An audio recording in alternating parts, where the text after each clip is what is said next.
यादों में बारिश ओलंपिक्स में हिंदुस्तान अच्छी कारदारी करते हैं। खबरें खत्म करता हूँ। शुक्रिया। എന്താ ഒരു പ്രത്യേകത?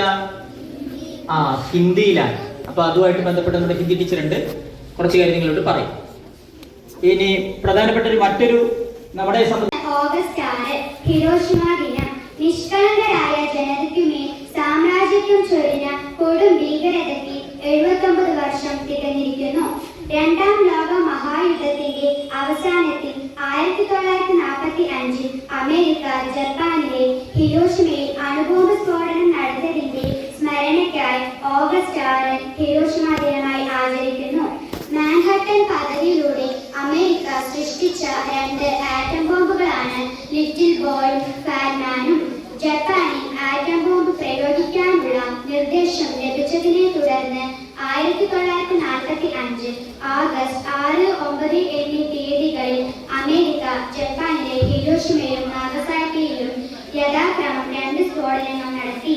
2 നഗരങ്ങളെയും ഏതാണ്ട് പൂർണ്ണമായി നശിപ്പിച്ച സ്ഫോടനത്തിൽ 2 ലക്ഷത്തോളം പേരാണ് ദാരുണമായി കൊല്ലപ്പെട്ടത്. അതിൽ ഭൂരിഭാഗവും സാധാരണക്കാരായിരുന്നു. ബോംബ് വർഷത്തിന്റെ റേഡിയേഷനിൽ പിന്നീട് പതിറ്റാണ്ടുകളോളം ജപ്പാനെ വേട്ടയാടി. റേഡിയേഷൻ അതിപ്രസരത്തിൽ 1.5 ലക്ഷത്തോളം പേർക്ക് പിൻകാലത്ത് ജീവൻ നഷ്ടമായി. അതിലും ഇരട്ടി ആളുകൾ രോഗം ബാധിച്ച് ദുരിത ജീവിതം നയിക്കുന്നു. മനുഷ്യന്റെ ദുരമൂത്ത യുദ്ധക്കൊതിയുടെ ഏറ്റവും തീക്ഷ്ണമായ ആവിഷ്കരണമാണ് ഹിരോഷിമയിലും നാഗസാക്കിയിലും ലോകം കണ്ടത്. ആണവ യുദ്ധത്തിന്റെ ആഘാതത്തെക്കുറിച്ചുള്ള ബോധവൽക്കരണത്തിനും സമാധാനത്തിനും നിരായുധീകരണത്തിനുമുള്ള ആഹ്വാനത്തിനും ഈ ദിനം നമ്മൾ ആചരിക്കുന്നു. യുദ്ധം ഒന്നിനും ഒരു പരിഹാരമല്ലെന്നും അത് നമ്മൾക്ക് ദുഃഖവും ദുരിതവും മാത്രമേ സമ്മാനിക്കുകയുള്ളൂ എന്നുമുള്ള ഏറ്റവും വലിയ പാഠം നമ്മുടെ മുമ്പിലുണ്ടായിട്ടും രാഷ്ട്രത്തലവന്മാർക്ക് അധികാരക്കൊതി മാറിയിട്ടില്ല. അതിനുള്ള ഏറ്റവും വലിയ ഉദാഹരണമാണ് ഇന്ന് നമ്മുടെ മുമ്പിലുള്ള റഷ്യ യുക്രൈൻ യുദ്ധവും ഇസ്രായേൽ ഗാസ യുദ്ധവും. കുട്ടികളും സ്ത്രീകളും ഉൾപ്പെടെ എത്ര നിരപരാധികളാണ് ഓരോ ദിവസവും മരിച്ചു വീഴുന്നത്. ലോകത്ത് രാജ്യങ്ങൾ തമ്മിലുള്ള സംഘർഷങ്ങൾ വർദ്ധിക്കുമ്പോൾ ലോകത്തിലെ മുൻനിര രാജ്യങ്ങളെല്ലാം ആണവ ശക്തികളായി മാറിക്കഴിഞ്ഞു എന്നുള്ളത് മനുഷ്യരാശിയും നിലനിൽപ്പിന് കടുത്ത ഭീഷണിയും തന്നെയാണ് ഉയർത്തുന്നത്. ഇനിയൊരു ഹിരോഷിമയും നാഗസാക്കിയും ഉണ്ടാകാതിരിക്കട്ടെ. ലോക സമാധാനത്തിനായി പ്രാർത്ഥിക്കാം. നിലകൊള്ളാം. നന്ദി, നമസ്കാരം. ഹിന്ദി ടീച്ചറിനെ വിളിച്ചപ്പോ എന്താണ് ഉറുദു ടീച്ചർ വന്നതായിരിക്കും നിങ്ങളൊക്കെ ആലോചിക്കുന്നുണ്ടാവുക അല്ലേ? അപ്പോ ഇന്ന് ഹിന്ദി ക്ലബും ഉറുദു ക്ലബും കൂടി ചേർന്ന് നടത്തുന്ന ഒരു ദിനമാണ്. ഹിന്ദിയിലെയും ഉറുദുവിലെയും പ്രശസ്ത സാഹിത്യകാരനായ മുൻഷി പ്രേംചന്ദിന്റെ ജന്മദിനമായിരുന്നു ജൂലൈ 31. അന്നാണ് ശരിക്കും ആചരിക്കേണ്ടിയിരുന്നത്. പക്ഷേ നമുക്കറിയാം, വയനാട് അതുപോലെ കനത്ത മഴ, അങ്ങനെ പല പല കാരണങ്ങളെ കൊണ്ട് ഇത് മാറിയതാണ്. അപ്പൊ ഇന്ന് പ്രേംചന്ദ് ദിനം ആചരിക്കുകയാണ്.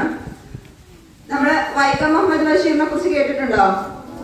ഉണ്ട് അല്ലെ? ആരാണ് ബഷീർ? മലയാള ഭാഷയിലെ പ്രശസ്ത സാഹിത്യകാരനാണ് അല്ലെ? അതേപോലെ ഉറുദു ഭാഷയിലെയും ഹിന്ദി ഭാഷയിലെയും പ്രശസ്ത സാഹിത്യകാരനാണ് പ്രേംചന്ദ്. അദ്ദേഹത്തിന്റെ ജന്മദിനമാണ് നമ്മൾ ആചരിക്കാൻ പോകുന്നത്. അപ്പോ 2 ഭാഷയിലും ഒരുപോലെ പ്രശസ്തി ആർജിച്ചിട്ടുള്ള ഒരു സാഹിത്യകാരനാണ് പ്രേംചന്ദ് ജി എന്ന് പറഞ്ഞു. അപ്പോ എന്താണ് ഉറുദു ഭാഷയും ഹിന്ദി ഭാഷയും തമ്മിലുള്ള സാമ്യത, അതേപോലെ അത് തമ്മിലുള്ള വ്യത്യാസം എന്നൊക്കെ പത്മജ ടീച്ചർ പറഞ്ഞു തരും.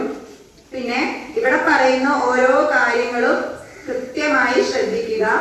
ഇതിനു ശേഷം ഇവിടെ ഒരു ക്വിസ് നടക്കും. നമ്മള് പത്ര ക്വിസൊക്കെ നടത്തുന്ന പോലെ അപ്പൊ തന്നെ ചോദ്യം ചോദിച്ച് ആദ്യം കൈവക്കുന്ന 3 പേർക്ക് സമ്മാനം ഉണ്ടാവും. അപ്പോ ഇവിടെ പറയുന്ന ഓരോ കാര്യങ്ങളും കൃത്യമായി ശ്രദ്ധിക്കുക. നമസ്തേ. ഇന്ന് നമ്മൾ പ്രേംചന്ദ് ജയന്തിയായിട്ട് ആചരിക്കുകയാണ്. ശരിക്കും ജൂലൈ 31 ആണ് പ്രേംചന്ദ് ജയന്തി. അത് നമുക്ക് അവധി ആയിരുന്നുകൊണ്ട് ഇന്നാണ് നമ്മൾ പ്രേംചന്ദ് ജയന്തിയായിട്ട് ആചരിക്കുന്നത്. ഹിന്ദിയിലെയും ഉറുദുവിലെയും ഒരുപാട് കഥകളും നോവലുകളും എഴുതിയിട്ടുള്ള ആളാണ് മുൻഷി പ്രേംചന്ദ്. നമ്മുടെ രാജ്യത്ത് 100 കണക്കിന് ഭാഷകൾ ഉണ്ടെന്നാണ് പറയപ്പെടുന്നത്. അതില് 22 ഭാഷകളെ ഔദ്യോഗിക ഭാഷയായിട്ട് കണക്കാക്കുന്നുള്ളൂ. അതില് ഹിന്ദിയും ഉറുദുവും ഉൾപ്പെടുന്നു. നമ്മുടെ ഇന്ത്യൻ സ്വാതന്ത്ര്യ സമര സമയത്ത് നമ്മുടെ രാജ്യത്തെ ഏകോപിപ്പിക്കാനും ജനങ്ങളില് ദേശഭക്തി കൊണ്ടുവരാനും ഹിന്ദിയും ഉറുദുവും പ്രത്യേക പങ്ക് വഹിച്ചിട്ടുണ്ട്. നിങ്ങൾ കേട്ടിട്ടുണ്ടോ ഉറുദുവിലെ ഇൻകുലാബ് സിന്ദാബാദ്? കേട്ടിട്ടുണ്ടോ? അത് ഉറുദു ഭാഷയിലാണ്. കരു യാ മരോ കേട്ടിട്ടുണ്ടോ? ഡു ഓർ ഡൈ കേട്ടിട്ടുണ്ടോ? അങ്ങനെയൊക്കെ പഠിക്കാറുണ്ട്. അത് ഹിന്ദി ഭാഷയിലാണ്. അപ്പോ സ്വാതന്ത്ര്യ സമര സമയത്ത് ഹിന്ദിയിലും ഉറുദുവിലും ധാരാളം മുദ്രാവാക്യങ്ങൾ ഉണ്ടായിരുന്നു. ഇത്തരം മുദ്രാവാക്യങ്ങളിലൂടെയാണ് നമ്മുടെ രാജ്യം ഏകോപനത്തിലൂടെ ഐക്യത്തിലൂടെ സ്വാതന്ത്ര്യം നേടിയെടുത്തത്. ഇനി ഹിന്ദി ഉറുദു ഭാഷകളെ പറ്റി പറയുകയാണെങ്കിൽ ഇപ്പൊ ഹിന്ദി മാത്രം അറിയുന്ന ഒരാൾക്ക് ഉറുദു കേട്ടാല് മനസ്സിലാവാൻ സാധിക്കും. ഉറുദു മാത്രം അറിയുന്ന ഒരാൾക്കാണെങ്കിൽ ഹിന്ദി കേട്ടാലും മനസ്സിലാവും. സംഭാഷണാടിസ്ഥാനത്തില് ഹിന്ദിയും ഉറുദുവും പരസ്പരം മനസ്സിലാക്കാൻ സാധിക്കും. പക്ഷെ എഴുത്തും വായനയും നോക്കി എനിക്ക് കാണുമ്പോൾ തന്നെ മനസ്സിലാവൂല്ലേ? എഴുത്തും വായനയും ഹിന്ദി ഉറുദുവും പ്രത്യേകം പഠിച്ചെങ്കിൽ മാത്രമേ സാധ്യമാവുള്ളൂ. ഇപ്പൊ ഹിന്ദിയുടെ കാര്യം പറയുകയാണെങ്കിൽ ഹിന്ദി ദേവനാഗരി ലിപിയിലാണ് എഴുതിയിരിക്കുന്നത്. ഇപ്പൊ സാധാരണ നമ്മള് ഇംഗ്ലീഷും മലയാളവും ഒക്കെ എഴുതുന്നത് പോലെ ഇടതു നിന്ന് വലത്തോട്ടാണ് ഹിന്ദി എഴുതുക, അല്ലെ? ഇനി ഉറുദു ആണെങ്കിൽ അത് പേർഷ്യൻ ലിപിയാണ്. അറബിയൊക്കെ എഴുതുന്നത് പോലെ വലത്തു നിന്ന് ഇടത്തോട്ടാണ് ഉറുദു എഴുതുക. ഈ 2 ഭാഷകളെ സഹോദരി ഭാഷകൾ എന്ന് പറയപ്പെടുന്നു. മുൻഷി പ്രേംചന്ദ് ആദ്യകാലങ്ങളില് ഉറുദുവിലാണ് എഴുതിയിരുന്നത്. എന്നാൽ പ്രസാധകന് ലഭിക്കാത്തത് കൊണ്ട് പിന്നീട് അദ്ദേഹം ഹിന്ദിയിലേക്ക് മാറുകയായിരുന്നു. ഇനി മുൻഷി പ്രേംചന്ദിനെ പറ്റി കൂടുതൽ കാര്യങ്ങൾ നിങ്ങളുമായി പങ്കുവയ്ക്കാൻ നമ്മുടെ കുറച്ച് കൂട്ടുകാരിവിടെ റെഡി ആയിട്ടുണ്ട്. അവരെ ക്ഷണിക്കാം. മുൻഷി പ്രേംചന്ദിന്റെ ജീവിതരേഖ. ആധുനിക ഹിന്ദി ഉറുദു സാഹിത്യത്തിൽ വിപുലമായ സംഭാവനകൾ നൽകിയ മഹത് വ്യക്തിയാണ് മുൻഷി പ്രേംചന്ദ്. 1880 ജൂലൈ 31 വാരണാസിക്കിനടുത്തുള്ള ലംഹിയിലാണ് അദ്ദേഹം ജനിച്ചത്. ധൻപതരായി ശ്രീവാസ്തവ എന്നാണ് അദ്ദേഹത്തിന്റെ യഥാർത്ഥ നാമം. ചെറുപ്പത്തിലെ മാതാപിതാക്കളെ നഷ്ടപ്പെട്ട പ്രേംചന്ദിന്റെ കുട്ടിക്കാലം വളരെ സംഘർഷം നിറഞ്ഞതായിരുന്നു. പ്രേംചന്ദ് എന്ന പേര് സ്വീകരിക്കുന്നതിന് മുമ്പ് അദ്ദേഹം ഉറുദുവിൽ നവാബ് റായ് എന്ന തൂലികാനാമത്തിലാണ് എഴുതിയിരുന്നത്. നന്നായി പഠിച്ച അദ്ദേഹം ഒരു അധ്യാപകനായി ജോലിയിൽ പ്രവേശിച്ചു. എന്നാൽ 1921 ഗാന്ധിജിയുടെ നിർദ്ദേശപ്രകാരം നിസ്സഹരണ പ്രസ്ഥാനത്തോട് ചേർന്ന് തന്റെ ഗവൺമെന്റ് ജോലി ഉപേക്ഷിച്ചു. ശേഷം എഴുത്തിൽ ശ്രദ്ധ കേന്ദ്രീകരിച്ചു. ഒരു അച്ചടിശാലയുടെ പ്രോപ്പറേറ്ററായും സാഹിത്യ രാഷ്ട്രീയ പ്രസിദ്ധീകരണങ്ങളായ ജാഗരൺ, ഹംസ് എന്നിവയുടെ പത്രാധിപരായി അദ്ദേഹം പ്രവർത്തിച്ചു.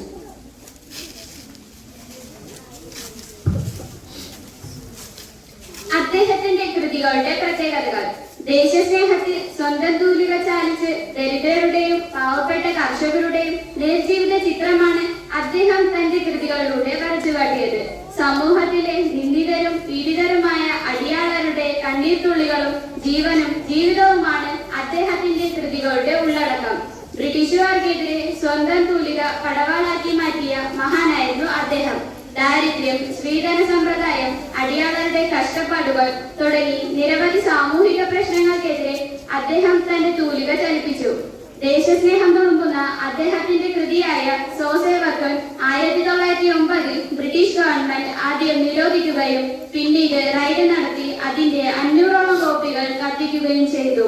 ഈ സംഭവം ബ്രിട്ടീഷുകാർ അദ്ദേഹത്തിന്റെ കൃതികളെ എത്രത്തോളം ഭയപ്പെട്ടിരുന്നു എന്നതിനുള്ള തെളിവാണ്. അദ്ദേഹത്തിന്റെ സാഹിത്യ സംഭാവനകൾ: 12ൽ പരം നോവലുകൾ, 250 ചെറുകഥകൾ, നിരവധി ഉപന്യാസങ്ങൾ, ഉറുദു, ഹിന്ദി ഭാഷകളിലെ പ്രശസ്ത സാഹിത്യ കൃതികളുടെ വിവർത്തനങ്ങൾ എന്നിവ അദ്ദേഹത്തിന്റെ തൂലികയിലൂടെ ജന്മം കൊണ്ടു.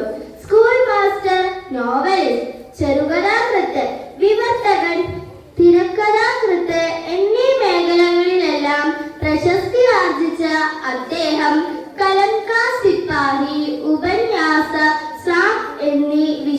പേരിൽ അറിയപ്പെടുന്നു. ഹിന്ദിയിലെ അദ്ദേഹത്തിന്റെ പ്രധാന കൃതികൾ ഗബൻ, രംഗഭൂമി, പ്രതിജ്ഞ, നിർമ്മല, കായാകൽപ്പ്, കർമ്മഭൂമി. हम हरमा वहन सवाब, रोटी रानी, जलवाए ऐसा, देवा, मैदाने अमल, गोदा എന്നിവ ഉറുദു ഭാഷയിലെ അദ്ദേഹത്തിന്റെ കൃതികളിൽ ചിലതാണ്. പിന്നെ നമുക്ക് ചോദ്യം ആരംഭിച്ചാലോ? എല്ലാവരും നന്നായി കേട്ടില്ലേ? ശ്രദ്ധിച്ചില്ലേ? അപ്പൊ ആദ്യം കൈവക്കുന്ന 3 പേർക്കാണ് കേട്ടോ സമ്മാനം ലഭിക്കുക. ആദ്യത്തെ ചോദ്യം, എന്നാണ് പ്രേംചന്ദ് ദിനം?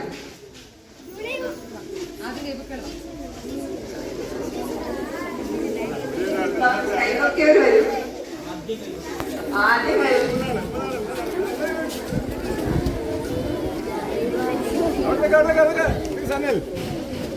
മതി മതി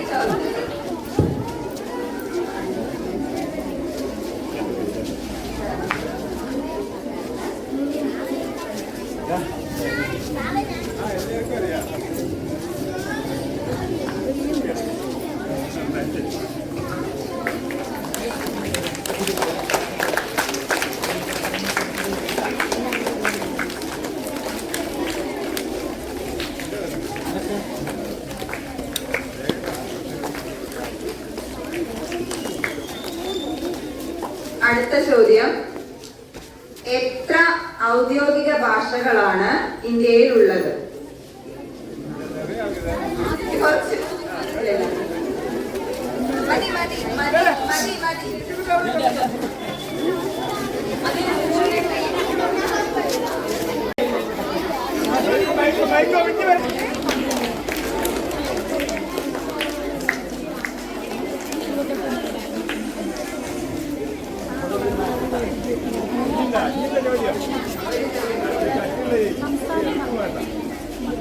ആദ്യം കൈവക്കുന്ന ആൾക്കാർ ഓടിപ്പോകാൻ പാടില്ല. അവിടെ പറഞ്ഞല്ലേ പോകാൻ പാടില്ല. എല്ലാവരും ഓടിക്കയറാൻ പാടില്ല.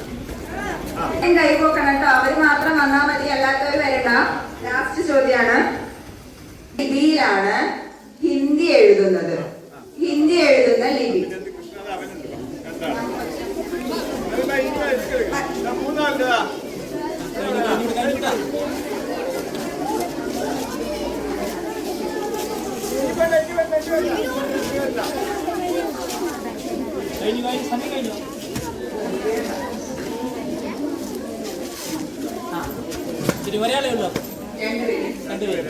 ഉത്തരം ദേവനാഗരി ലിപിയാണ് കേട്ടോ.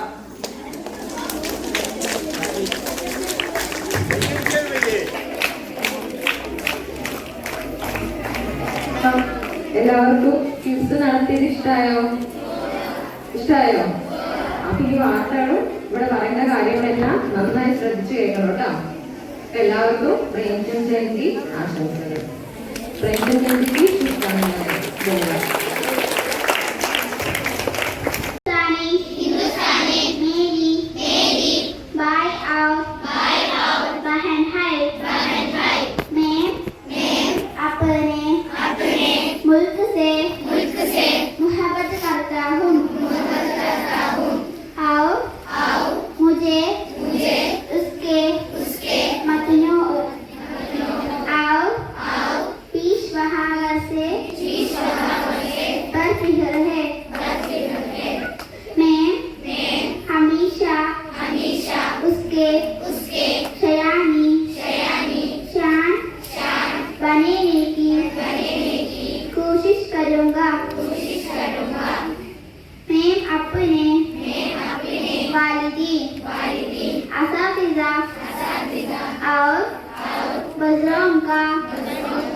अदब करूँगा।